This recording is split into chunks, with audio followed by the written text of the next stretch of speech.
And welcome, friends across the world. After a little holiday and sabbatical, we are back with renewed positivity and enjoyment, having been in the USA for a few weeks. Hope you've missed us as we've holidayed, but rest assured, we're here with renewed vigor. I think that's probably the best way to describe it. And so many new memories and tales to tell. Thanks for joining us, and welcome to the Great British Mickey Waffle Live. Now my wheels in motion and my windows open with the wind blowing in my hair. I'm driving down the highway, gonna do this my way. I can feel it in the air. Here I go.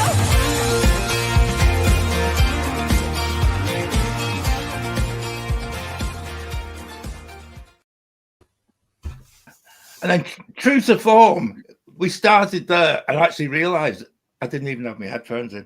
So that was a quick scurrying in between introing the show and actually getting to this bit of like, where's the headphones?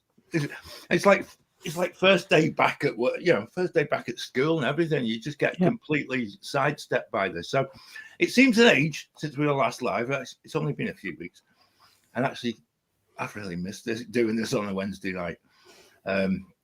And actually, the last time the four of us actually met was actually in person, which again becomes part of the highlight of going away and actually, being part of that. So yeah, it's quite nice, wasn't it? I quite enjoyed it.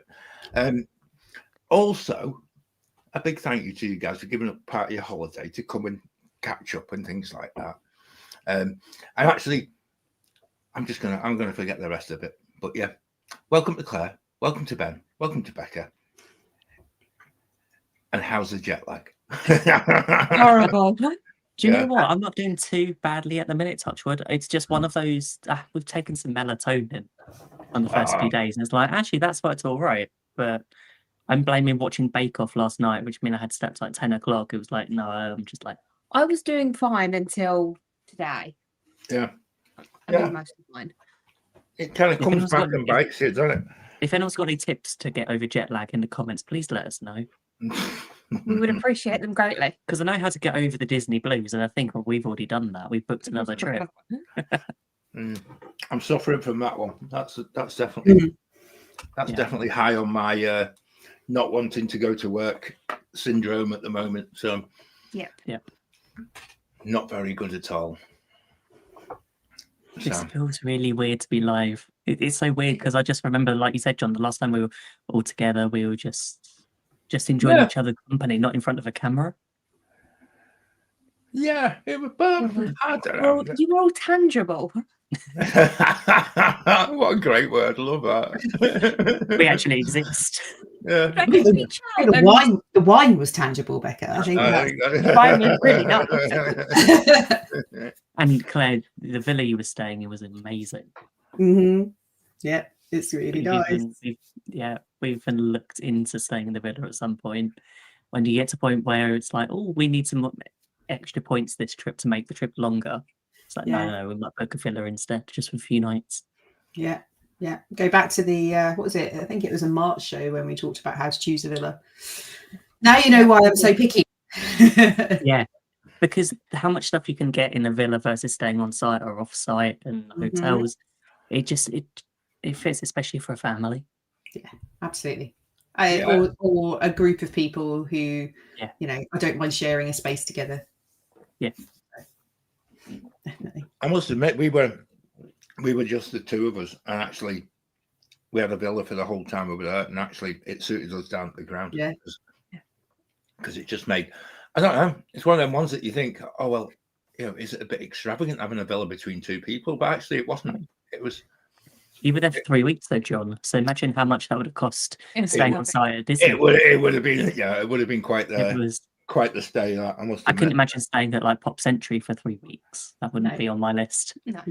Not that I have anything against Pop Century. No, I think But interestingly, John and Alison stayed in a villa that we've stayed in previously, which is very cool.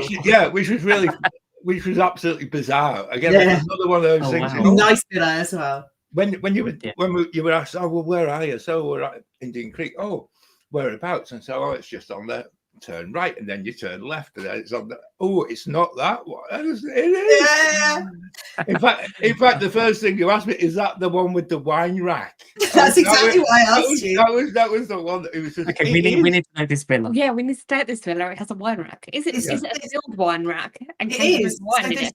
So this villa has a wine rack. It's a metal Yeah. wine rack. It's in the corner of the kitchen. I know exactly where it is. And it has some wine on it, and it says a little label that says, "Please feel free to drink the wine, but replenish it with something of your choice for the next guest."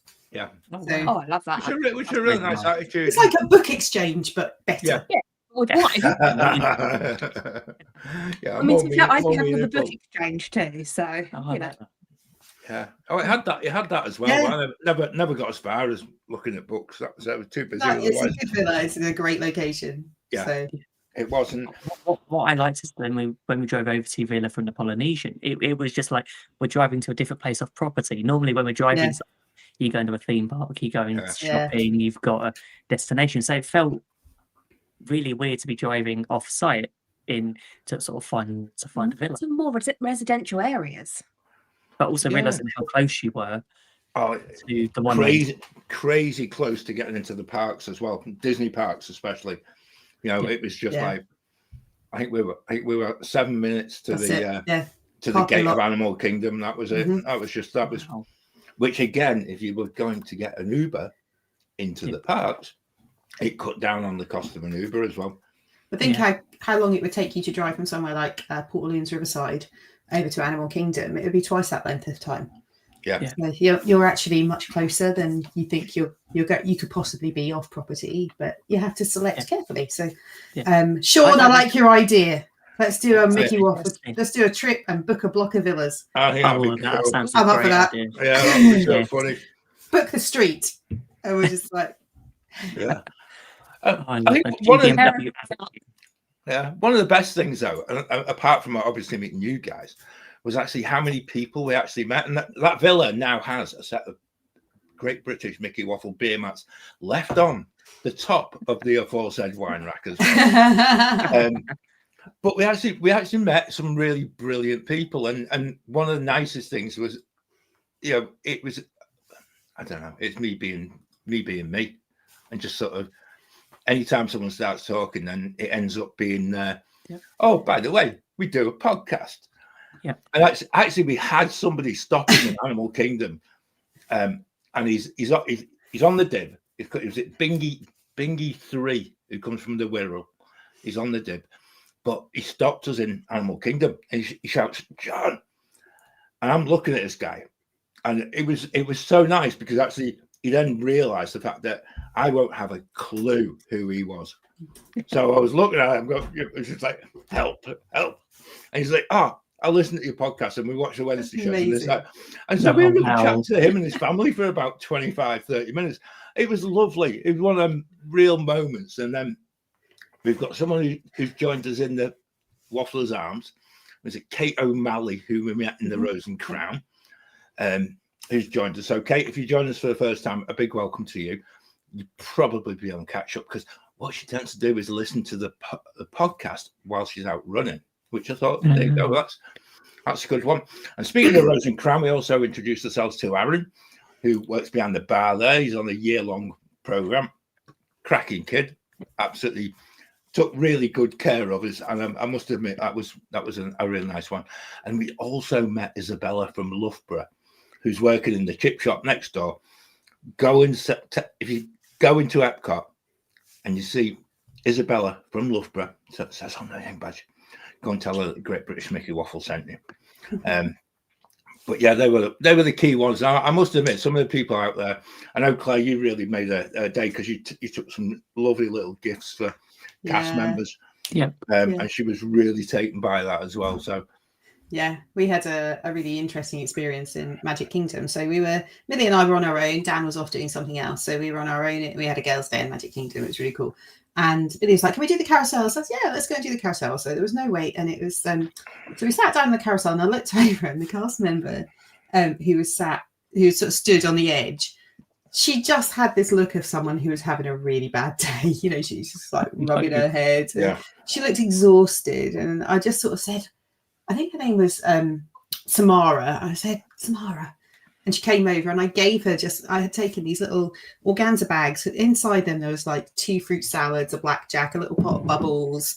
Millie and I had made bracelets that said Magic Maker, or like beaded bracelets that said Magic Maker, and a couple of other bits. And then there was a little poem that had been written by ChatGPT about being an amazing cast member and making the magic for guests. And I put, at GB Mickey Waffle at the bottom. And I just said, look, you look like you're having a bad day. This is for you. Thank you for being a cast member. And, and we rode the carousel, and she basically looked at me. She went, I'm going to cry, put her sunglasses on and walked away. And then we rode the carousel. And when we got off, she was waiting for us. And she was like, is it just the 2 of you? And I was like, yeah.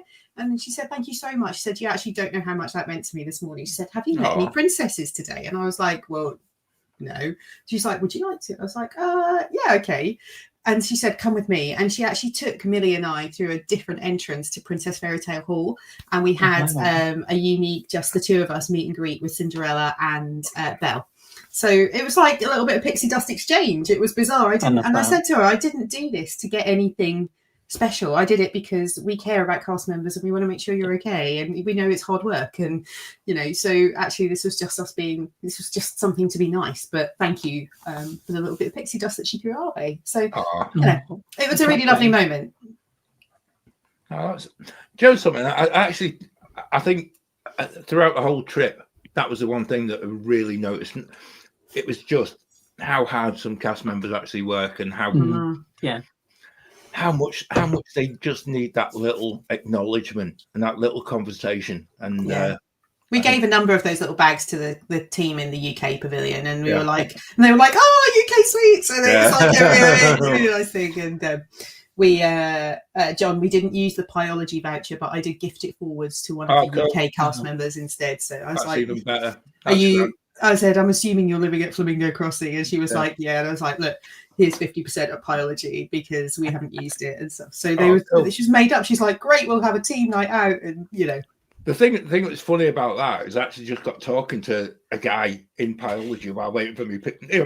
It's that big. Waiting for your pizza. Yeah. But it turned out he was the manager. And so I told him about Josh and Morg being there last year and how they've been cast members, and we liked it so much. We come back to your shop again. Yeah. And he had big plans for how he's going to make that an even better store. So we then gave me some 50% off ones. He'd be really disappointed now when someone goes in with all their cast member mates. I'm sure he's still making money. I think they are as well. I think they are. But yeah, it was really amazing actually, and just that little bit of kindness that goes a long way. Yeah. No, definitely. Can I start? I'm gonna start with a little bit of a look back at where some of the things that we talked about again and again and again, and what was really clear when we arrived into Orlando International Airport. I know Ben and Becca, you went into Tampa, didn't you? Yeah, I want to hear what they thought of Tampa in a minute. Loved Tampa. So arriving into Orlando, we had the misfortune that both Virgin flights out of Manchester arrived within 20 minutes of each other because ours was delayed going out. It was carnage, right? So you're all basically in that same immigration area, but the amount of people who didn't realize the difference between mobile passport control and ESTA, and so they'd have the ESTA app on their phone, and obviously have I've got a copy of the ESTA. That's my passport control. I'll be able to go through that. And they were having to be explained to them, no, you haven't done passport. You need a different app to do MPC. So again, mobile passport control is a completely separate thing from your ESTA. Yep. It was heartbreaking at times because there were people in front of us in the queue who were getting closer to the front of. It was quite a long queue. It was, it was busy, and then they were being turned away and put at the back of the actual immigration line. And when you think, oh my word, I would not be happy if that was That's another 2 hours. Yeah. You think you're going to get through in 15 minutes or whatever it is, and then it's like, in your head you're planning what you're going to do once you get through and get bags and all of that, and then you go, here's another 2 hours. Yeah. Interestingly, at Terminal C, when we arrived, the NPC lane was the busiest I've ever seen it. I've never seen it with more than like 5 or 6 people in it. And usually I've got through that within 10 minutes at the most. This time we actually waited for 25-30 minutes to get through with NPC, and that was significantly shorter than the other line. So, you know, and people were trying to work out which was going to be quicker. And actually, I think when they started moving some resources around, it changed. But I still think it's worth on doing. how many flights land at the same time. I think This is it. It is always a bit quicker to use NPC, but the problem you're going to get is if there's not as many staff on at the time, people managing the queues of going, because sometimes it's difficult to people to understand. You've got off long flight, you see a sign that says global entry, NPC, Esther, and then all the other different sort of like, what lane do I get in? And especially with family, you're like, I think if you do your I think if you do your research before you go, you would have spent the time really understanding that, or ask people, you know, ask us in the Waffler's Arms, there's a million Facebook groups where people ask this on a daily basis. But I think in Terminal C as well, because you're waiting for your bags first, and then gradually as the bags start trickling through, they come through about 10 at a time, and then by the time you've waited 30 minutes for your bags, suddenly the line is really long. Whereas on the other terminals at MCO, obviously you've got that mad dash off the plane and like a run to the queue to get there to the front. At Terminal C, it doesn't matter. Your bags are waiting. Well, also taking a selfie of yourself to put into the NPC app. I would love to see some of those pictures. Do it on the plane. Can you just imagine there's people walking along there trying like half side fate. So tell me about Tampa. What was your experience at Tampa? Oh, amazing. Best quick, easy. Tampa I think we were off the plane and through security and with bags in about half an hour. We were in the pretty much we were on the first monorail out of there to the car rental place within That's half fun, an hour. isn't it?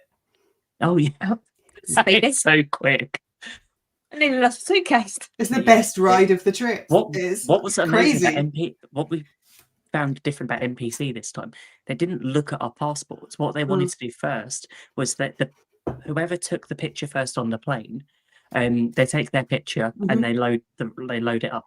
So they didn't need to see our passports at all because we did all of the. You did it all before. And it was just, it pretty much was like, welcome to the USA. There was no... See you later. Yeah, pretty much.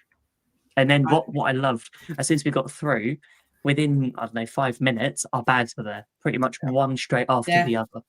There was no sort of waiting. This is why Tampa is my favourite airport in the whole of the USA. It's now my favourite airport. I love Tampa. It's just so clean, so bright, so airy. People are nice. Things work. It's not busy. It's not crowded. There's a giant flamingo. Phoebe is there. And the monorail trip to the car hire garage is fun. Car hire, I have to efficient. Sixth, really efficient. Our flight was so efficient. We landed over an hour early. Got there, got car sorted, and we were on the road.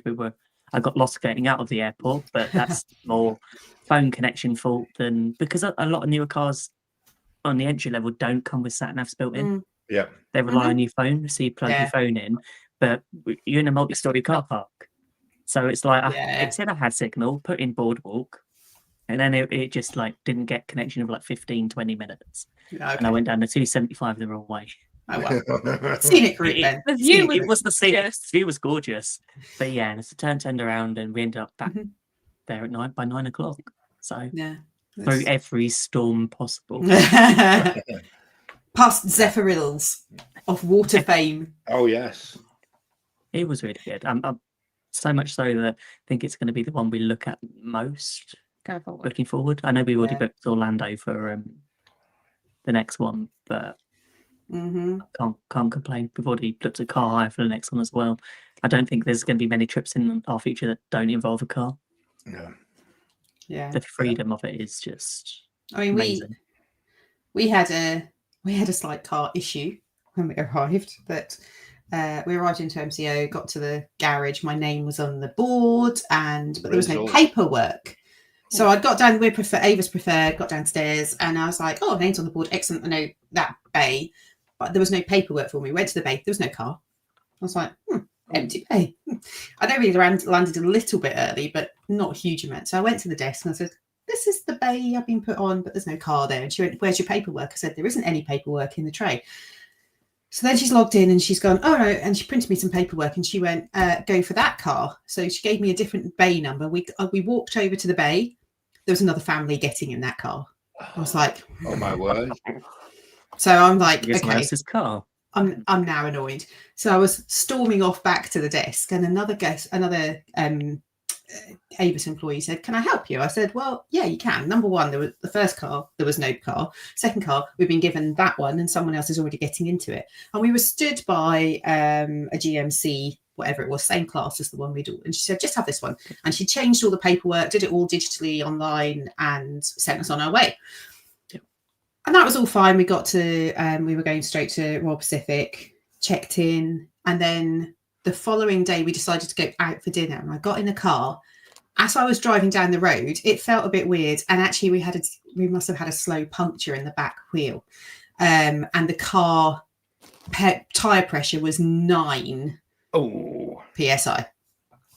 So I was then going, we need to find a garage. So we found a garage. We pumped up the tire, went for dinner, but I was stressing about it the whole time. Barely slept. I got back to the hotel. I was like, I need to sort this out. Have you got a number? I spoke to concierge. Said, have you got a number for Avis? And they said, actually, there's an Avis desk in the hotel. She'll be there at 8 o'clock tomorrow, but here's the number. I used their phone, rang Avis and said, I need some reassurance that you're going to sort this out tomorrow. I need to know that I'm not going to have to deal with this. This is going to ruin my day. Yeah. And it's really stressing me out. And the woman on the phone was really abrupt and rude. And she just went, yeah, they'll have a new car for you tomorrow. I was like, so you can guarantee for me tomorrow that the people here at the hotel are going to get me a new car? And she went, well, no, I can't because I'm not there. You just have to ask them. I was like, that's helpful. But as it happens, I went to the desk at 8 o'clock the next morning as they opened, spoke to a lovely lady called Fatiha, who was amazing. She hadn't even logged into a computer, and I was literally just like at her. I said, I need a new car. This one's got a slow puncture. I'm not prepared to keep going and topping up the fuel, the air, and it's, I've barely slept worrying about it. And she was like, I haven't even logged in on my computer yet. And I was like, look, I'm really sorry to go at you so early. I'm going to go and grab a coffee. Can I get you one as well? And she looked at me. I went, no, can I buy you a coffee? Assuming she was going to help me, obviously. Yeah. So I went and got a coffee, came back. By the time I come back, sort of 10, 15 minutes later, she had already spoken to her manager and arranged for a new car to come to the hotel by lunchtime. And she had my number, and she WhatsApped me as we were walking around Universal Studios to tell me that the car was there. They'd got a Ford Explorer, which was actually an upgrade from what we already had. Yep. And it was amazing. And we got back to the hotel at like 3 o'clock, did the car transfer, sorted. So amazing service from Avis in the Royal Pacific Hotel. Not so much from their helpline. That was not helpful. Nope. But there is something really stressful about, you pick up your car. Horrible. And you said, John, you've had that as well, where you've had a slow puncture and you're constantly like having to go to the garage and top up the air. And just because you don't have to go all the way back to the airport to exchange it. Actually, they were brilliant. They moved another car back to the hotel for me. And that's the way it should be. That's the way it should be dealt with. And that's the way that you should be treated. And I think, I actually... For fear of getting shot down here, I had a really good car hire experience with Hertz as well. So between the three of us, I think I'm going to say three cars was incredible. I have to admit, and the procedure for taking it back was perfect. Within 20 minutes, I got the message on my phone going like, everything's fine. Your deposit's on its way back to you. Zero bill. It was just like we did the prepaid fuel because I didn't want to have the faff of. Filling up the car on the way back. So I want to leave Disney when I want to leave Disney, not worry where the next fuel station is. Especially going back to Tampa, actually, because that is a bit of a pain sometimes. Because you don't know quite how much fuel it's going to take if there's a queue, a traffic jam and stuff. That makes sense. I was that stupid person who was trying to put $5 worth of fuel in the tank, just squeezing it in just outside the airport, just so I had another receipt. And actually, I give the guy his due. I think it was at the Wawa, it's about 2 miles from the airport, and he just said, you want the receipt as well, don't you? And he knew exactly. I wasn't prepared to pay the on airport petrol station is extortionately priced. So if you just do a little pre-planning, dip in there, but fill up before you actually come back. So I only needed to put in what was, and actually the gauge hasn't moved. I'm pretty certain I would have got away with it anyway. I filled up from this in the Speedway at Boardwalk. Yeah. And got to MCO and the gauge hasn't moved. I think you can pretty much drive from Disney to MCO without it registering as any. So I've never filled up any closer to the airport than there. Yeah. I was being a good customer. I've still never been to Wawa, John, though. We didn't make Have it. you not? No. We didn't make it To Wawa. we made this trip to put hair in the tires. Yeah. That was a nightmare morning. We were off site. The car was going like, you need hair, and it was like, we're trying to get to Epic. We're trying to meet family. We're trying to do all of this all at once. And then as soon as we're like just on the I4, it's going like, you need to fill up, and you just see it. The air goes down one by one. It was like, Sure, you didn't have my car that I'd given back. was it a GMC? Yeah, it was. Yeah. It gets put in between Passenger though, rather than rear. Yeah, exactly. It's just one of those things that happens, and it was the first time I put fuel in a car in the States, which was an interesting experience. Oh, It's one of those things that's just not done before. You never think about it. Yeah. Yeah, I suppose you had a Tesla before, didn't you? So it's Speedway was brilliant. Just use Apple Pay. tap, go. Although It was what's really weird though is unlike in the UK, there isn't a different pump for each pump for diesel, pump for thingy. It's one pump and then press the button. Press the button. Which one you want. Yeah, that threw me for a minute. Yeah. Yeah, the It's cheapest. like, I'd love to look at their CCTV. There's like two bricks. I bet you it's an everyday occurrence. Oh, I think it would be. Yeah, we used the one by the Polynesia, by the Magic Kingdom, sort of way Oh, out. yeah. I can't believe that we're even looking at car for our next trip, which the original plan was an Uber only, but I've seen for £180 for a week car hire. It's just been bitten by that car bug. Once you've got a car, you're fine. Yeah, I thought the Uber costs had gone up this year a little bit actually, Yeah. because we got Ubers to Epcot a couple of times, and then we got an Uber from our villa to the Grand Floridian when we went for dinner at Narcoossee's, and it was more expensive than I recall. So the minimum from the villa to Magic Kingdom or Epcot was about $22 as a start. Yeah. Didn't find it for less than 19, and then at peak times was 35, which is significantly more than I recall. So That's a big jump. yeah. See, I never paid that much for Uber, and actually to go into the parks and back out the parks for us, I think we were on a par with paying for parking at Disney, which then we went through about 3 or 4 days when we just didn't move the car. Yeah, it sat in the driveway and we were getting Ubers in and out because it just meant we could go for a beer. We obviously weren't paying parking because I've got a pass, so you know I was counting the beans in terms of how much the Ubers were costing. So yeah, I was counting the beans on the amount that parking was costing me. I tell you. That was an untold benefit of having a cast member badge last year, where you could actually get free parking. And it's one I could very much get used to because actually now it's $32. Painful, isn't it? 30, and actually 35. It's 35 and 55. Wow. And actually, there is that moment as a pass holder when you drive in and they go, "Oh yeah, just drive in." And it's like, yes, I've cheated them out of $35. I just prepaid for it. Happened. Every time I went in, since we checked into the Polynesian, drove into a few parks, and they didn't scan my magic band. I just showed it to them, and in you go. Yeah, no, I think if you're brazen, sometimes they do. That was quite nice. I was just seeing in the chat, Laura's asking where's the nearest Buc-ee's. Laura, I nearly drove us to Buc-ee's. The nearest one is Daytona. It's about an hour and a half drive. Yeah. And really? I just have and I thought about it. So I had a long conversation with Zach Brown about it, and I was like, Zach, I really need to go to Buc-ee's. And he's like, where's the nearest one? I was like, Daytona. And he said, well, it's not just a quick swing by Daytona, you know, Claire. It's an hour and a half, 90 minutes each way. I was like, yeah, but you know what? It might be worth it. And I was so tempted one day just to drive out there and back. And we didn't, but I will do it. While you're there. Oh, I'm not sure Daytona Beach is all the great. No. But they've got racing cars up there. Yeah. Even worse. Claire's really interested. That's not. I'm not interested in any of that. It's just Buc-ee's that I want to go to.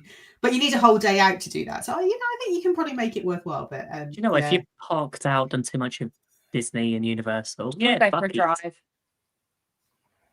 It's closer than Vero Beach. Marginally. So that's about the same distance. Probably going to Port Canaveral, isn't it? Yeah. Yeah, maybe a bit further, but so we didn't make it, Laura, but we will do in the future, even if I have to go on my own. I need to go a solo trip, Buc-ee's, and somewhere interesting. So did we all do anything new this time that we hadn't done before? Yeah, left the kids at home. that was John? It was different. It was interesting. And actually, I think they missed it. I think Joe in particular really wishes that he'd come out, and that's only just come out in the past couple of days that he really wishes that. But he's off to uni in a couple of weeks' time, so I think he's getting that whole bit of the awareness that he's actually moving away is sort of hitting him as well. So it was a change. Yeah, very much so. And actually, that was, I think for us, that was the biggest difference, was the fact that you just go and please yourself each day. And that you weren't thinking about your kids, you weren't thinking about them getting food, you weren't thinking about anything else. It was basically do what we want and when we wanted, and we were sorted. So that was a major difference, I must admit. We ate at Sebastian's Bistro, which was on our plan as a new place to experience, because I'd heard only good things. So we took the Skyliner over there from the beach club, and we roped in a local, and Zach came with us because it was a table. We had 3 people booked, and as a good friend of ours says, they tend not to offer triangular tables, so there's always going to be a spare seat. So we roped in Zach, and he met us there, and we had dinner together, and it was actually every bit as good as I had been reading. I was really impressed. So I had the plant-based platter, no jackfruit, and it was really good. The crab cake was a bit weird, but the rest of the food on there was excellent. Everyone else had the meat platter. The salad was incredible. There's a key lime dressing. The bread was really good. They had this weird papaya butter, which was incredible. The dessert I didn't actually try because I was so full from everything else, but we had a great server who was from London. It was weird. His badge said Orlando, and we were like, you are not from here. He's like, no, I'm not. And we were sat by the window, and we could see the fireworks going off over the lake, and it was really lovely, actually. I totally would go back, and it was inexpensive. I would say it's one of the best value meals. Not quite as good value as the Hooty Doo, but it's one of the best value meals that we had while we were there. Definitely recommend. That and I sounds will definitely good. Go back. I'm going to just pull you on the Hooty Doo as well. Throwaway. You had the most amazing experience when you went to that as well, didn't you? I really did. And you know what? It was a weird evening because it was really stormy. The weather was rubbish. And we got an Uber to the front of Fort Wilderness, and then jumped on the bus up to Pioneer Hall. Oh, we got there about 8:05, and there was nobody there. Now we were at the 8:30 show, and often when you arrive sort of half an hour before, there's teeming with people. You know, they're all hanging around, and I know the weather had something to do with that.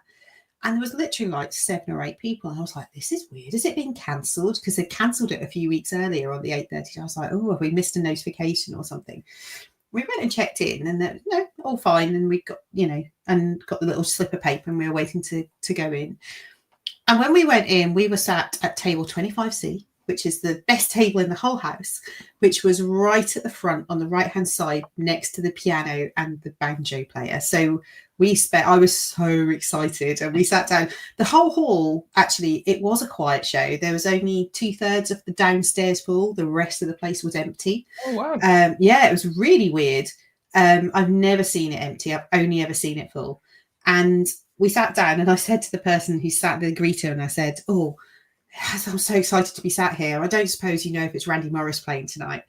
And she said, "Oh, I don't know." And she disappeared. And then she came back and she went, "I've just checked for you." And it is. And I was like, "Oh my God." So for those of you who don't know, Randy Morris was the original 1971 opening day Casey's Corner pianist. He now plays at the Hoop-de-Doo 3 nights a week. And he is the loveliest man. And he was sat literally from me to the wall here and chatted to us all evening. The guy who's playing the banjo, I can't remember his name. He's also really funny and chatty.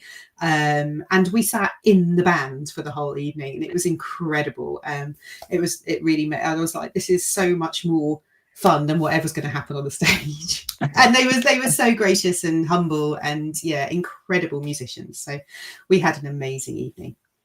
I'm with Lisa. We still need to do Hoop-de-Doo.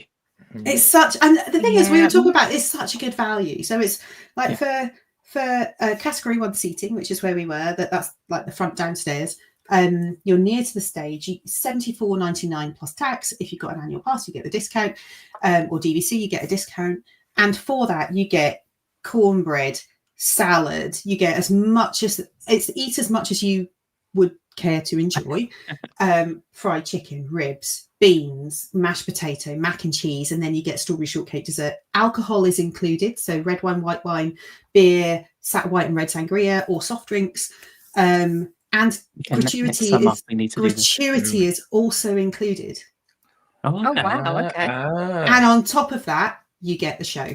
So actually for $74.99, if you take off your 20% gratuity immediately, you are already, when you go to some of the signature restaurants and you're paying $55 just for an entree, suddenly the Hoop-de-Doo is like an absolute bargain. And it's so much fun. So we've got a trip next August where we've got the cruise. So we've got a couple nights before and a couple nights after. I'm thinking we're not doing the parks. That'd be... It's just the best. A bit nice to do. Just the best. So you mentioned a couple of hotels there, Claire, as well. I'm just going to go to Ben and Becca. So where did you guys stay? We'll go on this one. So we stayed at the Boardwalk and the Polly's New Island Tower in the Duo studio room. So go on, do tell. Oh, the Boardwalk is, the last time we stayed at the Boardwalk was 2018. So this is before its more recent refurb. Have you had did you get a refurbed room? Yeah, the rooms are now refurbished. And I have to admit, loved it. We had a world's biggest balcony. They called it a party balcony, but it's literally a party balcony. Oh wow! Yeah, but it has 2 chairs. We didn't have a party on there. Why didn't we have a party at your balcony? But it was amazing. But yeah, it faces the village garden. So as you walk down to sort of Boardwalk, where you've got the greenery area, so you can, if the big tree wasn't in the way, you could get an incredible view of the Epcot fireworks. I think that tree's grown as well. Last time we were there, it's got a little bit bigger. Does that mean at Christmas you would get a view of the Christmas tree and stuff that they put up on the green? Yeah. And when you look from a certain angle on there, you get a good. It's like a cheap version of the Boardwalk view.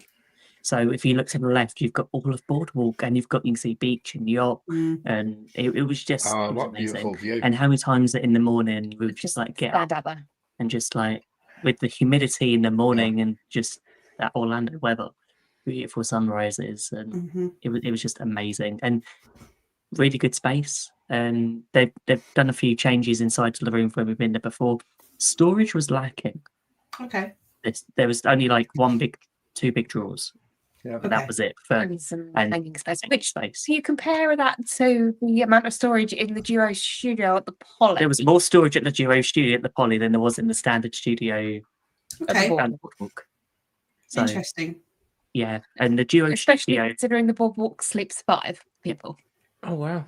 Yeah, that's a bit odd, isn't it? 5 naked people. With no luggage. All sharing clothes. It's got the king size, the pull down Murphy, and the little under TV, but nowhere to put any stuff. But nowhere to put anything. You've got your normal under the bed. You can put your luggage. I suppose if they've got the pull down onto the TV, that's where you would have a That's where they dresser. used to have. Yeah. Where they used to have it. And also where the 2 drawers were before, there used to be a big white cabinet which had 4 drawers. Mhm. So, and that's now gone. That's gone now into 2 drawers. They've got rid of a table, and you've got it's there's a lot of space in there, but I think they needed to put more storage. Yeah, Mhm. felt bigger. It felt like with enough. Reminded me a lot of Saratoga Springs, just since that's Okay. that refurb, but in a better location next to Epcot and Hollywood Studios. And I have to admit, if we're ever looking for a resort we're going to stay at, Boardwalk is going to be high up on our list. Oh, cool. Yeah. But then we move to the Poly. Yeah, so go on. What did you make of that? Because actually, some of the photos from there just look amazing. Gorgeous. Yeah, absolutely incredible. We've stayed at Polynesian before, where we've stayed in the original DVC studio rooms, which are the complete opposite end of the resort, where they were by the monorail. Yeah, they're over by the TTC, aren't TTC. they? Yeah. So being the opposite end was amazing. It was the walk when we did that walk to Grand Floridian. It was like, oh, we were there in like 5 minutes.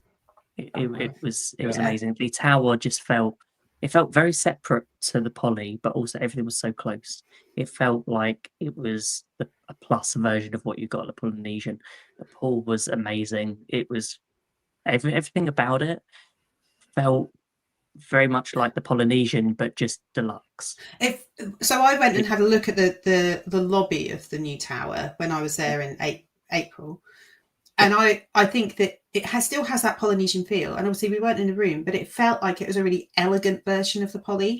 Yeah. Because of the colour scheme, that's sort of white and cream and wood. It reminded me a lot of like Grand Destino Tower. Exactly. That it's sort of that quite grown up, elegant approach rather than the Poly, which is like all singing, all dancing Polynesian, and all the stuff. The Poly kind of feels more like, I suppose, that luau feeling, whereas this feels more like Hawaii at the beach. Yeah, like the difference between like Vero Beach, but the Polynesian. But it's really beautiful in there. Yeah, it's light, airy. Mm. The room, I did a room tour of each one, which we'll put up on the channel at some point. But I have to admit, I loved Polynesian. We could have stayed there for the whole trip. And the cost of points, we've been looking at future trips. And as you do, especially when you're DVC members, you think, oh, we want to stay back at Bay Lake Tower at some point. And it's cheaper for us to stay at the Polynesian new tower than it is set the view we want at Bay Lake. And now I'm torn whether actually I want to go back to the Polynesian. Bay Lake Tower for me just leaves me cold. Even with the new refurb, I'm going like, oh, I'm not sure. Don't love it enough. No. And we did a bit of resort hopping. We went to Wilderness Lodge on our last day and gone like, I want to stay there again. We want to stay there again soon. And I want to stay at the new Lakeshore Lodges. Yes. They look pretty impressive, actually. They do look really. It was strange because I knew they were building it there. Yeah. But I'd forgotten. They've suddenly appeared, haven't they? Yeah. And suddenly it's there. Yeah. I'm trying to work out when they're going to open, because I'm trying to think of what stage the Polynesian Tower was in when that was in that stage. I think it's going to be 2027 or opening for 27. Yeah, it's difficult to know because you don't know what state they are inside. You don't take the building goes up and then there's a lot of time spent fitting. When you look at what they're doing at the Polynesian at the minute around like the sort of car park and the entrances and everything, I'm sort of glad we were in the tower where everything felt finished. We got our own separate car park, which is always quite interesting, trying to tap your magic band in when it's on the wrong wrist and and trying to reach over and you can't get your car close enough to the thing and at one point Becca jumped out of the car and went round. Oh, really? Yeah, and then you drove off. I hope you drove off. I was no, thank you. That's absolutely what you have to do. You said I'll meet you through the other side, and I went in park. Drive, just go. To go and stop at the other side of the barrier so I could hop back in the car. I went and parked the car. Yeah, I thought I would have done this. Now it doesn't have to go racing after a car. Oh dear. It was amazing. Yeah. I can't wait. I can't believe that we were there last week. It was really weird, but I would compare, because a lot of people are looking at DVC. You've looked at like Riviera Tower Studios versus the size of what you get in the Polynesian. Polynesian ones are huge in comparison to the ones at Riviera. and the point isn't much. I mean, that's mostly because the Riviera one's taken up with the bathroom. Yeah. They have a huge bathroom, a smaller bedroom, where here it's the other way around. Yeah. There's a bit more living space. Claire, now you stayed. You actually not only did the bill a bit, but you actually did Universal, all the Universal places. Hotel, and you did the Beach Club. We did. So, So we stayed at Royal Pacific, and I know that Ben and Becca, you stayed there before, haven't you? And we stayed at Hard Rock before.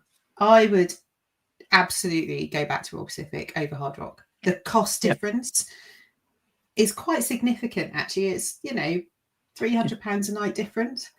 And it's no further away. The little walk from the hotel to City Walk was like 7 minutes at the very most. It was very comfortable. The room was nice. It was clean. It's not the most inspiring of rooms, but the whole feel of the hotel was nice. We used the pool one day and it was very nice. There's doing a bit of building work downstairs, which was a pain in the, I think, there's always going to be bits of refurb going on.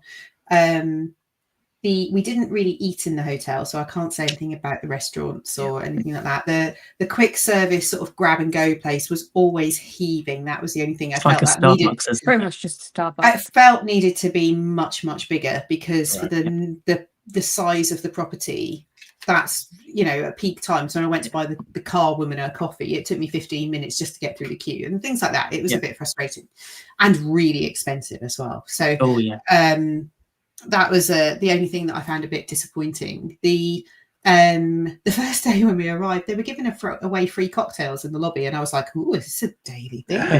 And they always had like different water, so they had like water like infused with things each day. So that was quite fun to see what the different things were. But the team who worked there were great. They were really friendly. They were really helpful. Concierge was amazing. Luggage guys were great. I don't really have any complaints, and I say I would definitely book there over Hard Rock again in the future. And then we spent 3 nights there, where we did Epic Universe, Islands, and Universal, and then we moved down to the Beach Club. So this was like Millie had said she really wanted to stay at the Beach Club, so she wanted to use Stormlong Bay. So we spent 6 nights at the Beach Club. We had a standard view room, but actually when we got there, we had a small like Juliet balcony that looked over Crescent Lake, which was amazing. So we could see the boardwalk and wave at Ben and Becca. But it was a nice room. It was light, it was airy, it was clean. There was good storage. I think 6 nights in one room was probably about my maximum that I could have dealt with. I wouldn't have wanted to spend more than that in a room altogether. And there was only 3 of us. Obviously Morgan didn't come. So I think it was just staying in a hotel, but the convenience. And Beach Club, I still maintain, has a bit like Boardwalk, one of the best locations on property because of the fact it was 3 minutes and you're International Gateway, or 3 minutes and you're on the Skyliner, which then takes a bit longer to get to Hollywood Studios. And we did have a couple of failed attempts with the friendship boats and Lightning, where we got offloaded and had to. But Beach Club is always fun. It smells amazing. They're still doing the front entrance a little bit, so it was a bit awkward in terms of getting in and out, but nothing that would detract. The only thing we did have an issue is we were there for 6 nights, and for 4 of the 6 nights we were there, it was the days where there was like the morning storms, which is really unusual, the back end of Hurricane Erin. So our ability to use Stormalong Bay was severely interrupted. We kept going and then getting thrown out, and it was a bit frustrating because actually all Millie wanted to do was use the pool, and the day we had set aside as a pool day was then completely obliterated. It was a storm day, so we ended up going to the outlet and coming back, and so that was a bit of a frustration. But it was really nice. We ended up in Martha's Vineyard on the first night because we'd planned to go to the pool, and we got to the pool. Literally, Millie and Dan had got in the water, and then lightning, and we were thrown out. So I hadn't even made it downstairs at that point. I was still unpacking stuff, and we got to, and Dan messaged me like, "We're in Martha's Vineyard." My goodness, this is the place of zero atmosphere. If you've ever been, we've been there because there was no room at Abracadabra once, and we walked along. Weird. I mean, the server was unusual. Let's put it like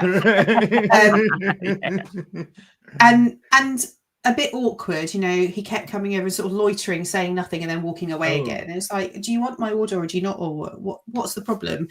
And it was just really strange. It's sort of like a cavernous open hole, and there's no atmosphere at all. The drinks It's were like a void. It's just there's nothing. Yeah. It's like a holding zone. It feels like an airport lounge. But the drinks are the same as you get anywhere else on property. Not cheap, and I would avoid like the plague in the future. They are standard Disney drinks. It's like there's just wherever you look elsewhere, it's like I'd rather go over to the Ale and Compass Lounge. I think next time I wouldn't go back there. So that was my top tip: avoid Martha's Vineyard. I can see why it was shut for so long. We had amazing service at Ale and Compass this year. Yeah, we didn't make it there. Yeah. No, the service at Compass and food at Compass is very hit and miss. It was a hit this year. Yeah, it was. Sean's just said Martha's Vineyard is like closed down airport. Do you know what it reminds me of? Do you remember the old lounge at Sanford Airport? The Royal Palm Lounge. John, I don't know if you ever went through Sanford. I've never been to Sanford in my life. Oh, it is like it looked like the furniture had come from an old people's home and kind of smelt similar. And, you know, it was just like this dirty room with some like comfy furniture thrown in. And that's kind of how Martha's Vineyard feels to me. It was just, no, wouldn't go back there. We did use the pool a little bit, and actually we had a really interesting afternoon sitting at Hurricane Hannah's. When we got thrown out of the water because of the lightning, we sat at the bar at Hurricane Hannah's and had a chat with some people from Vermont. A couple of them were coming to the UK in September, so we had a long chat. I gave them some information. They were going to Edinburgh. I gave them some ideas of where to go, and they tried my prawn cocktail Pringles that I had with me. But we had a really cool afternoon chatting with them. So, you know, there are swings and roundabouts. These things, you make new Disney friends.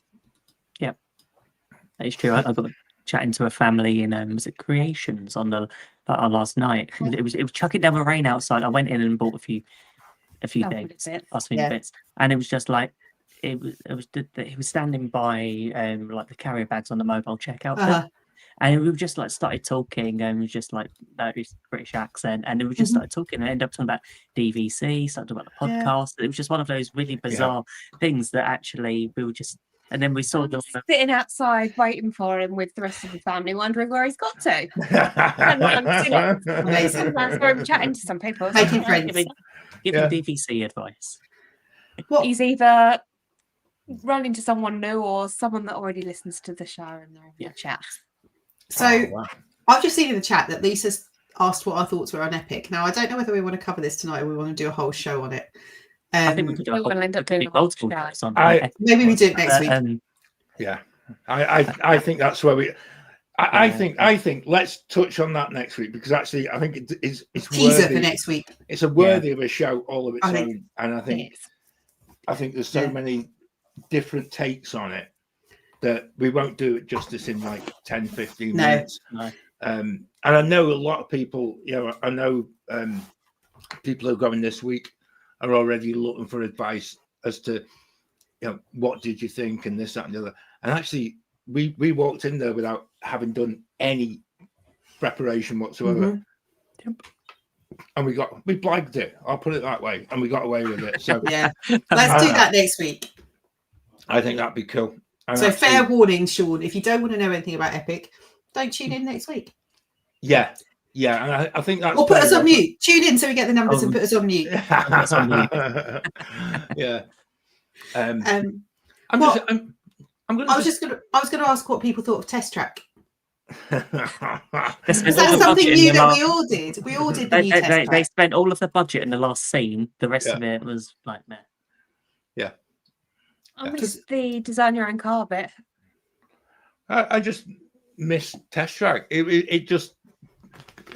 was just a sit in a car and go round, and it didn't do anything. The truck's still there. If anyone was worried, the truck that jumps out at you is still there. What I can say is that Disneyland has a better version of Test Track still. That's all I'm going to say. I was at a real loss for words. And actually, the first time we went on, Alison and I had a difference of opinion And she actually thought, oh, you know, they've done a real good job of that. And actually, I respected her difference of opinion. And then we went on again. And then some of the screens didn't quite work. So she came off and thought, oh, I've missed something. We went on again and the screens were working. And she was like, okay, I kind of get where you're at. I hated it. From the first time I stepped on it, they've taken out the heart and soul of the whole thing. And I would much rather they went back to the first version. The second one, World of Motion. Well, now we're talking, aren't we? You know, but even the first iteration of Test Track with the actual crash test dummies and I feel like it felt like it was a bare minimum upgrade. I'm not even sure. I wouldn't call it an upgrade. It's like they had to do it. They had to do something for a contract. They were obliged to make an update to it for that. So they've done that, and they haven't really thought about what they're going to do with it. So we waited in the line. We waited in the standby line for, I think it was 55 minutes. Oh, okay. We only did 15. Right. And we said, you know, we've got to do it. It's new. We're going to experience it. And we just went standby. The line is death. It's just switchbacks. There is nothing. Like, there's a couple of little bits of a car, but nothing, you know, you haven't got anything to interest you at all. All of that entire area inside the pavilion is now switchbacks. So there is no saving grace of, oh, now we're at the car design bit. It's only 2 minutes to go. It's like all of that area is also switchbacks. And then we got in the car and it was the same. It's the same, obviously the same track, pretty much the same ride, apart from, as you say, Ben, that final room just before you go outside. It's like, why, if you can do that, then why haven't you done that for the rest of the attraction? Because this is lazy from my point of view. This was a lazy overhaul just to be able to meet contractual agreements. You know, I also feel like from the drawing board, to do it again. It probably worked. I just don't think that. Well, it worked before. It's a ride that hasn't changed. But I mean, from like what they were doing with what they were trying to achieve with it, from the educational side of like the LiDAR, I get it, but it doesn't translate well into how the concept has become reality. So I was disappointed, to say the least. I feel like they had the wrong team on it. They had people who were doing the spreadsheets, not people doing Imagineering on it. Is what it felt like. I don't think the guest experience I don't think was priority. No.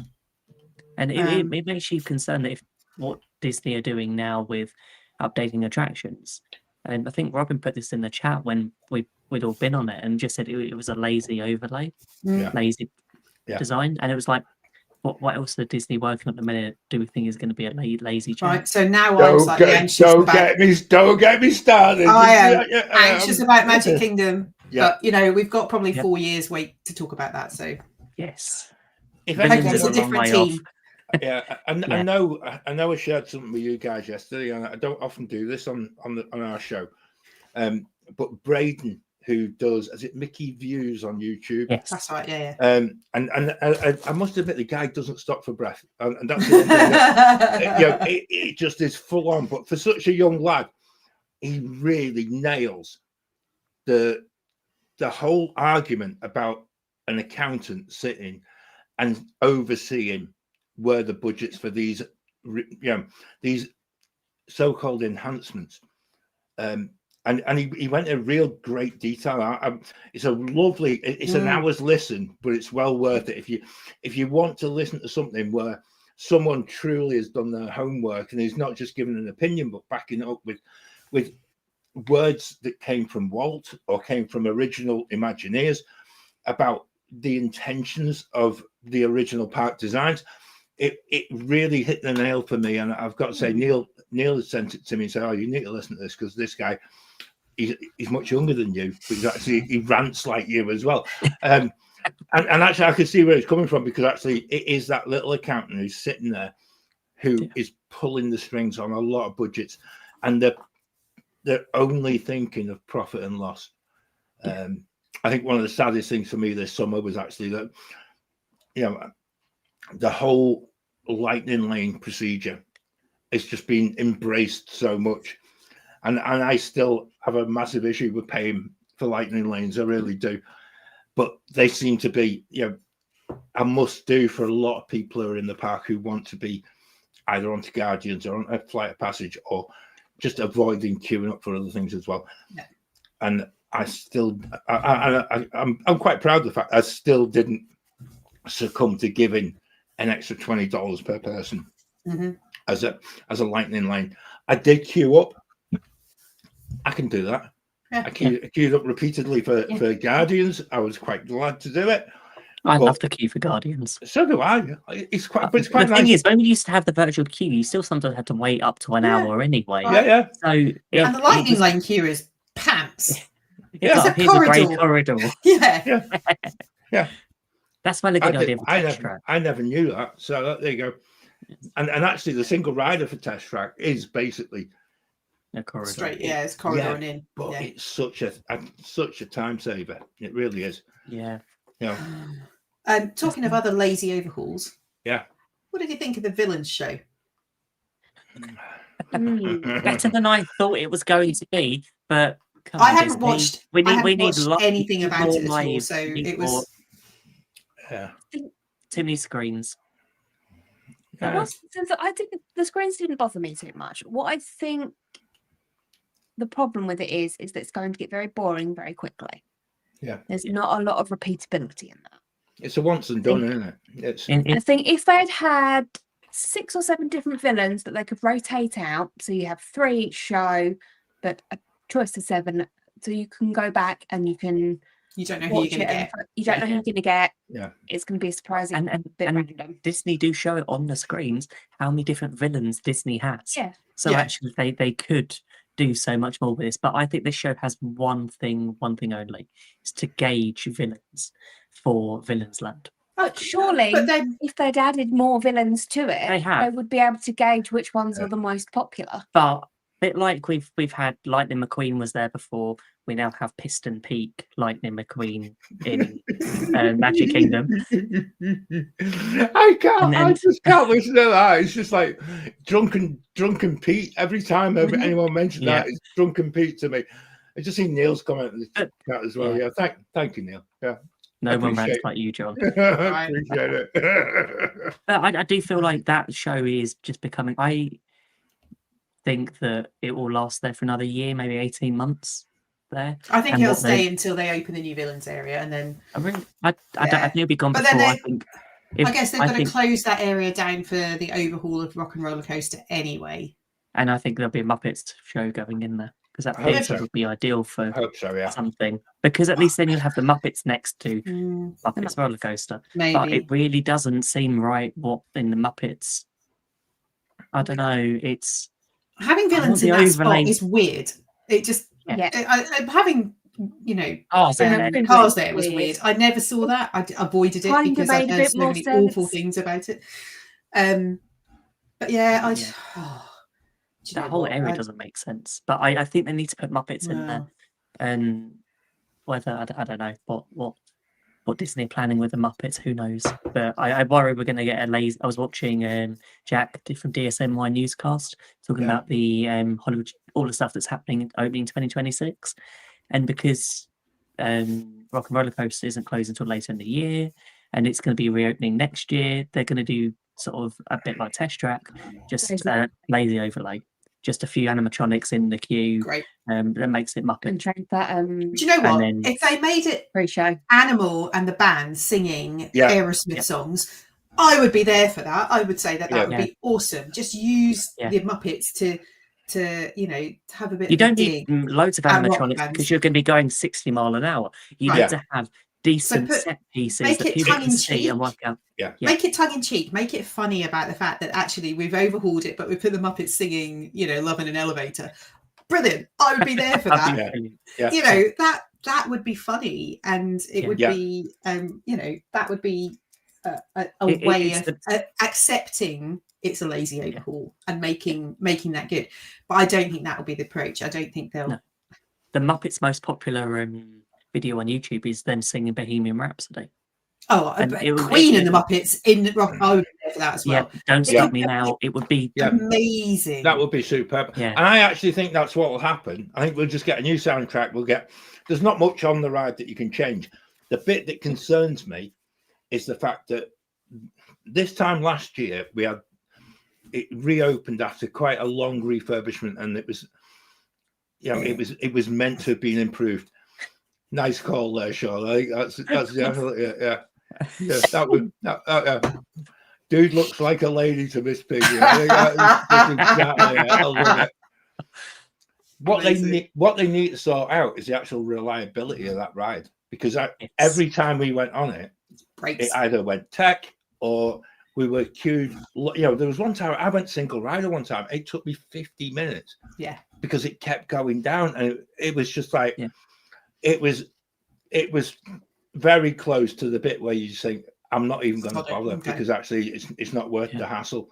But that goes back. That was the same last year. They haven't. They haven't fixed it. They closed it for like 6 months to do work on it, and it's like they've done that for the past 2 or 3 years as well. Yeah. And that needs to be sorted before they even start putting Muppets in there. They need to get the Muppets who actually did the original refurb of the ride cars. Get them sorted first. I think that's it. And I think that's the thing. There's an area waiting to happen there, and I think the villains bit will very much go down the line of the Cars one when people just decide that I've seen it. Don't need to go again. Let's go and do Tower of Terror again. That's it. There was some interesting news over D23 over the weekend, which the colours are changing back the castle. So we're getting rid of the iridescent pink. Yeah, we're going back to. I'm slightly sad about that. I've kind of got used to the pink. I think it works. I saw a video on TikTok, and I can see why they're changing it, because the UV rays and the Florida sun, they're bleaching the paint. Drains out. Yeah, bleaches the paint. So it's going to be more maintenance, or they go back to a colour scheme that worked. And that was actually blues and sort of muted, sort of white and grey. The problem with the blue, though, Ben, was that it still required repainting exceptionally regularly in the Florida sunshine. Sean is on fire tonight. There you go. No, we're not bringing back the cake castle. Oh, no way. Who's rattled your cage tonight, Sean? He's been waiting for us to come back. When we go off air for 3 weeks. It's because he's on the countdown to his next trip. So he's getting it all out of his system.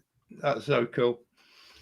I like the idea of just going back to the grey and blue. I think they could maybe top that off with the return of the Christmas dream lights. That would be great. That would be good. That would be very nice. But I just don't want them to put up a crane every year. Well, I suppose we could do 3D mapping. I was going to say, well, the thing is, we're Magic Kingdom now. We're going to get used to cranes for a while. So, it'll be fine. Actually, it'll be in view probably when you think where Villains Land's going. So very much so. I'm not going to bite on that one. What else new did you do, John? Not much. It was more sort of. I tell you what we did do, which actually surprised me. I know for a long time I've always mentioned about how much I've enjoyed going to Miller's, and we went to Miller's this year. They've changed the menu considerably, and actually we went in to eat and didn't eat. We just ended up having a beer and then decided, and then we went to Olive Garden. The menu is much more limited, and the food that came out just didn't look great. And I was just like, well, that's a shame. But again, Zach Brown last year had warned us that there was changes at the top at Miller's, and you can see where someone new has come in. They've tried to change it. It isn't the same as it used to be. I don't know. That was quite a disappointment because, like I say, I used to quite enjoy going to Miller's. It actually offered quite an awful lot on the value. Food. Yeah. We didn't make it there at all, so that didn't feature at all in the 19 days, which is unusual for us as well. But I think we'd spoken to you and you said it wasn't brilliant. And but I think as well, though, Claire, I think it's only being fair to people who watch and listen to this. In the past when we've recommended places, when it kind of goes off the boil a bit, it's highlighting that as well, and just being honest about it. Because I'm very aware. There's some certain restaurants, there's certain eateries, and all that go through a little bit of a trend, and they go through this, and everyone says, "Oh, that's the go-to place," and then you go yourself, and you're like, "Hang on a minute, really." So Something's changed. Yeah, so this is my official don't go to Miller's, but the beer's at the moment, The beer's where was the best place you ate? I want to know from you, John, and from you, Ben and Becca. Where was the best place you ate this trip? I know John Self was in the chat earlier. He's probably telling us we're wrong, but I can say my least favourite. Okay, best and worst. Yeah. Chef de France or Long? Oh, that deserves a show on its own. That'll be a show on its own. But yeah, that'll be the worst one. Yeah, we did. We did do our trip to Chef de France. We'll cover that in a when we recover. Future series. Yeah, I think that's definitely one for the podcast. Of unfortunate events. Yeah. Go on. Where was the best place? I need to report. So, my best meal was the Chinese that we had when we were around yours, Claire, and I think part of that was the company. It's the one. And I really enjoyed you Chinese. never had Chinese food. That was a highlight of my holiday. That. So it was the context. The best was, meal. We had our lovely villa, and we invited around Ben, Becca, John, and Alison, and Zach Brown, obviously, to come round for an evening. And we ordered in Chinese food from John's favourite Chinese, which is Chinese 126. The 126 on the 192, and they do deliver, but phone them directly. You get it cheaper than doing it on Uber Eats. There you are. And we ordered some, and we were at the point of choosing what to. And Ben and Becca both went, we've never had Chinese. And we were like, I've had Chinese in restaurants, but not takeout. But not takeout. I've never had Chinese before. Ben had never had Chinese food at all.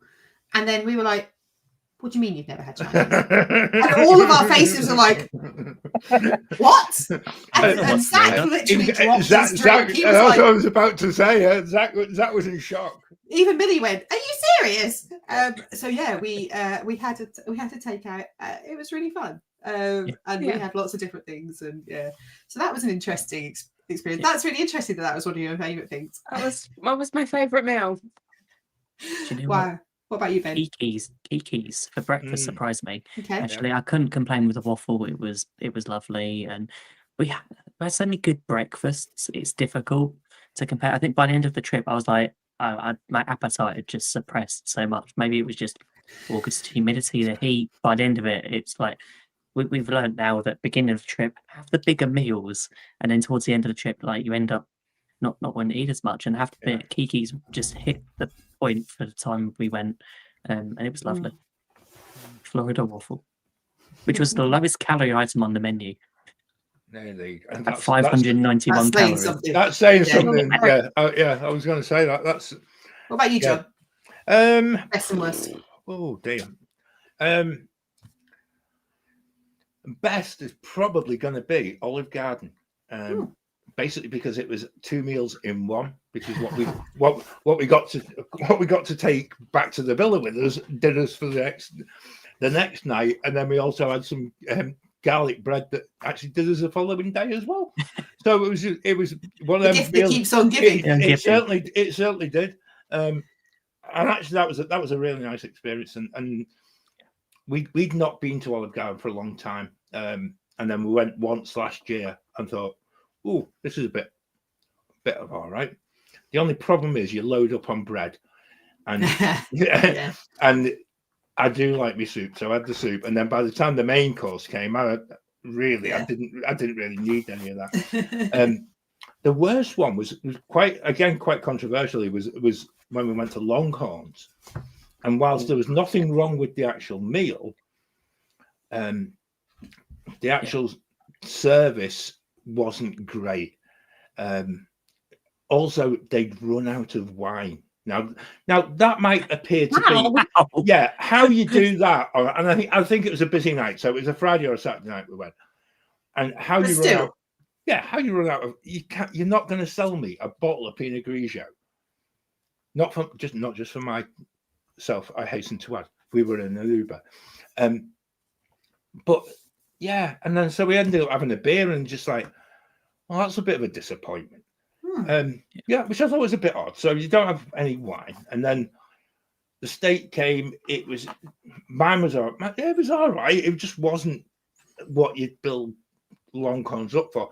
So what we did is we went back another time because that's charitable of you. Well, I thought it was as well. But the second time we went, we didn't have to wait. We didn't have the shenanigans because we'd been on the wait list the first time, and then they'd taken us off the wait list, having checked in at the desk. And then you're sitting there like, you're sitting there and you're like, hang on a minute, we're not getting shouted for here. Oh, we sent you a text. Well, they sent the text to Alison's phone, but Alison's phone doesn't accept text because you was on an eSIM. I said, we told you we were here. Oh, I'm really sorry. And just like, come on, do yourself a favor. But the second time we went, it was much better. The food was good. But again, it was noticeably quiet. And this seems to be a thing that in the past, you go past restaurants within the Orlando area in August at key times of the night and be people queuing outside. Yeah, right. There was a definitive drop off in the amount of people who were eating out. And I would probably say that's a lot to do with the state of play within America at the moment, where people are very much aware that the price of eating out for them seems to be massively increased. For us, it's still miles cheaper than it is at home. So you don't really notice it, but nowhere near the amount of people. And going back to your Hoop to Do experience, Claire. Never seen a hoop like that.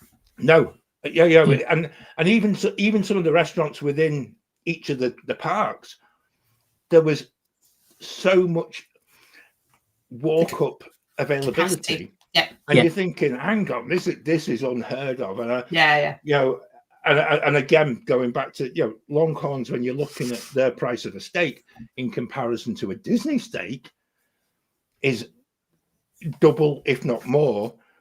And you can actually understand why people are choosing.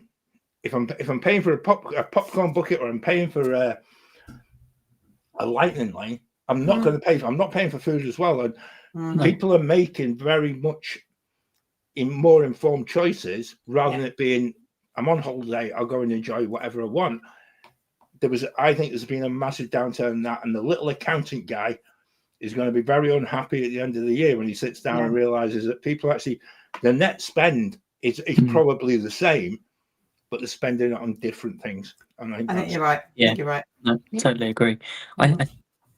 John, you talking about Longhorns reminded me that actually we had a horrific experience at Longhorns, and that was probably one of our worst of the trip. Yeah, that's one of the worst. So much I would. Us too. So there we are. And three different Longhorn restaurants. Wow. Yeah. The food itself was fine.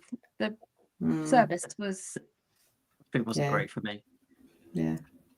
I didn't. I was in that point once eating food. I'm going like, can we just leave? Yeah. I just I think that was more the wait though.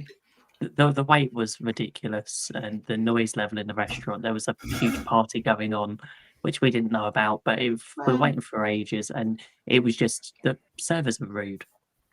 Yeah. So it was just wasn't worth it.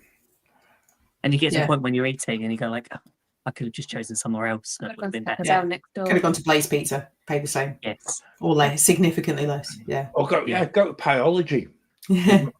No, that's the manager. It's up near Flamingo Crossing. Yeah, it's opposite Flamingo. It is a real little hidden gem, and it's the same principle as Blaze. Yeah, it's really good. You basically get what you want. There's so many. Claire, did we ask you what your favourite and least favourite was?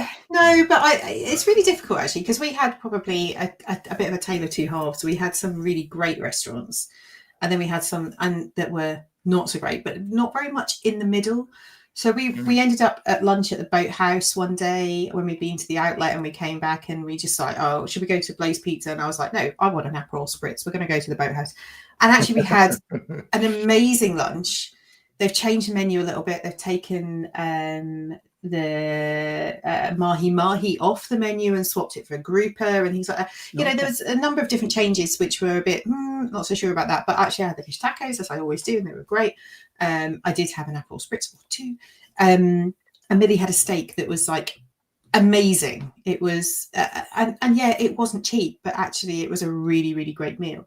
We also had a good meal at Narcoossee's or Narcoossee's. I don't know how you say it. Does anyone know? Yeah, to get to the Cambodian construction. I mean, that was horrific, walking through the lobby and just like I wanted to cry, the mess they've made of that. And then actually today on my time hop came up a photo from 2 years ago and I was like, this is beautiful, what have they done? I would still say our best value meal and probably some of the best food we ate, and I know I've talked about this restaurant before, was at Chewy's. So we went to Chewy's on a Friday evening. Before we went to Epcot, we had you get chips and salsa anyway. We got a queso. Dan and I both had an entree. Millie had an entree. Dan had a margarita. I had a beer. Millie had a soda. And then we got a tres leches cake dessert to go. And the cost for the three of us, including gratuity, for all of that was just under $90. Yeah, superb. You can't complain. And it's all fresh. It's all cooked on site. It's all delivered to the table. So hot you can't eat it, which is unusual. And you know, the service was great. So I think, you know, there are still places where the service and the food is outstanding for a good value. Equally, Chef de France, we'll cover that in a future show. We also went to Hacienda de San Angel, which we went to last year.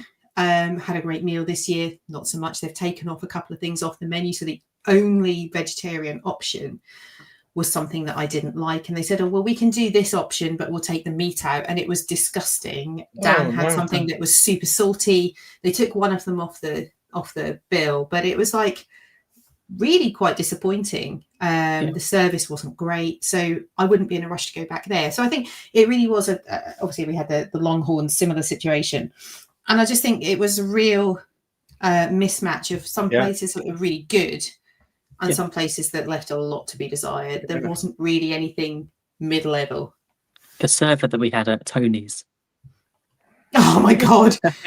So the night of the Halloween party, we went to Tony's Town Square. I booked it for 3 people. We turned up and I increased it to 5. Ben and Becca were with us and I was like, can we bump it up to 5? Yeah, not a problem at all. That was no problem.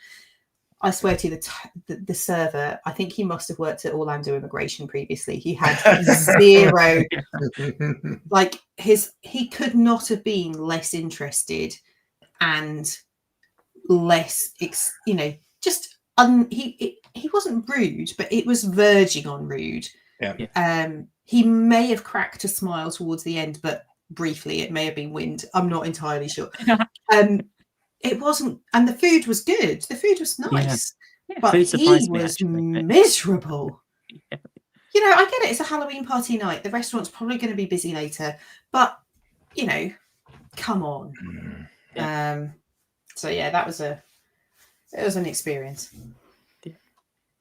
And that's sad, really, because actually, I think, you know, I think in the past you would always know places that you could go, and the servers would actually be as good as, or if not better than the food.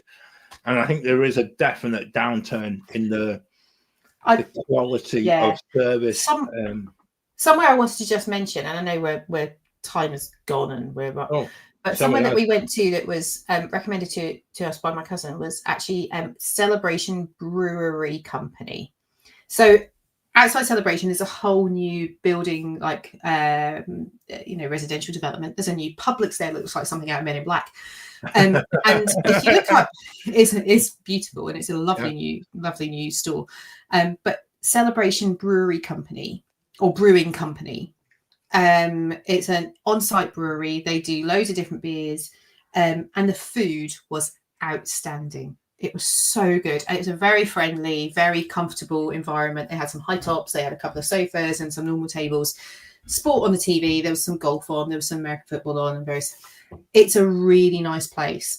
We've normally been to Celebration Town Tavern before. This is slightly outside of the town area, so you probably need a car to get there. But actually, I would recommend it definitely. The food was incredible. They did these loaded fries that were like the best thing. I probably the whole time we were there. So definitely recommend. I was I'm like just looking messaging up people the menu going, we're now. here. This is amazing. You need to go and explore. So yeah, Might really, have to really add good. that to our list. I'm just looking at the menu now. Yeah. It's like, oh, this looks good. Yeah. And the beers were amazing. I had a couple of I had some sour beers, and they were so good. So And they do online ordering now available, so you can do takeout, Uber Eats, or DoorDash. Yeah. And it there wasn't you go. particularly busy. It was probably like 60-70% full. The food was quick, it was hot, it was tasty, and the service was excellent. So Oh, we haven't been to Garden Grill for a while. We've done it for breakfast, but not for dinner. we did it last year, and I wasn't overly impressed. But I think this conversation highlights the fact that things change. You went to Steakhouse 71 and weren't particularly impressed, Ben and Becca. So and previously we were going, yeah, it's amazing there. And I just think there's so much fluctuation within the company, probably for Disney, And but there are also so the whole many environment. things that you look at that make a good meal. So yes, you need good food, but also you want a reasonable level of service. If you don't get one of those, then it just If weighs a little bit. if it's all catastrophic, then you must be a chef de France. Spoiler alert for the future. All I can say is I wonder whether Stan, our server's watching. Oh, bless him. He was I did all feel right. sorry for him. He was all right in the end. We're just gonna, we're gonna leave everyone that hanging on that. Leave them hanging. That Eminem song's just going to be in everyone's head now as well. He didn't look like a Stan. That was it. No, he was very French. Yeah, definitely. I think we'd probably be wise to wrap it there. And actually, I just can't believe where the time's gone. So I know. I just say a massive thank you. Everybody who's been in the chat tonight. We didn't even go through name checking everybody. So we do apologize for that. But it's lovely to be back. It's lovely to have so many people following the show. Thank you so much for all your messages. Yeah. Not just in the chat tonight, but also in the Waffler's Arms. Just the fact that you've missed us. And actually, we really appreciate that. If you haven't already listened to the 1st of September podcast, which is out, I actually listened back to it last night purely because it kind of engaged me. And I forgot, because we recorded it before we all went away. Robin did such a fabulous job of actually hosting. And actually, a message to say I was really taken by how she kept us in check. That's on track. I just remembered something. Really... Happy birthday, Simon. Yeah. Robin and Simon aren't here because they're in California, and today is Simon's birthday. So happy birthday, Simon. Happy birthday, Simon. Yeah. But go back, listen to that 1st of September podcast, because actually it was such a fun show to do, and it really was. It actually was one of the best shows we've done for a long time, because we just went completely off the scale. It was really good. It was fun. It was good fun. Yeah. It sounds like we're going to be back next Wednesday, and we are going to be talking all things Universal. And I think that we haven't really touched upon Universal tonight, and I think it's only fair that we do. And we'll do a bit. Let's do that next week. Let's do epic.